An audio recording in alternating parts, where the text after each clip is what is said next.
Last concert না, last tour, but আস্তে আস্তে মিউজিক ক্যারিয়ারটা হয়তো দিতে হবে।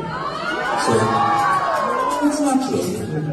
বাংলা সঙ্গীত জগতে 2 দশকেরও বেশি সময় ধরে শ্রোতাদের হৃদয়ে রাজত্ব করে আসছেন তাহসান খান।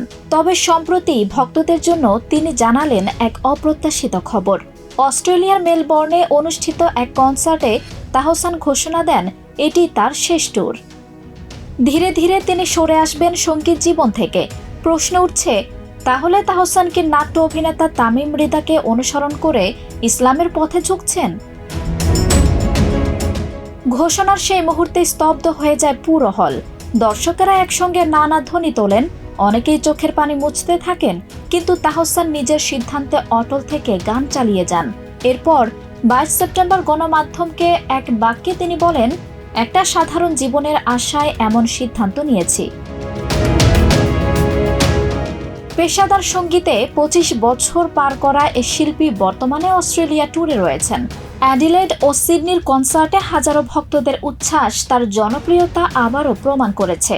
কিন্তু মেলবোর্নের সেই সন্ধ্যায় আনন্দের পাশাপাশি দুঃখের আবেশ ছড়িয়ে পড়ে। যদিও পার্থে তার আরও একটি কনসার্ট বাকি রয়েছে, তবে তারপরই বিদায়ের ইঙ্গিত দিয়েছেন তাহসান।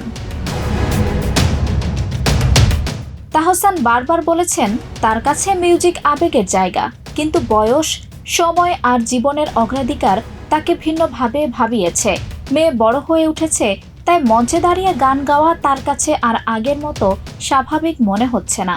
শিল্পী হিসেবে নয়, একজন বাবা হিসেবে দায়িত্বকেই এখন তিনি বড় করে দেখছেন। তার এই ঘোষণা সামাজিক যোগাযোগ মাধ্যমে ব্যাপক আলোচনার জন্ম দিয়েছে। কেউ লিখেছেন, আমরা প্রস্তুত নই তাকে বিদায় জানানোর জন্য। আবার কেউ আশা করছেন হয়তো বিরতি শেষে তিনি ফিরে আসবেন। কিন্তু তাহসান সাফ জানিয়ে দিয়েছেন, গানে ফেরার সম্ভাবনা নেই।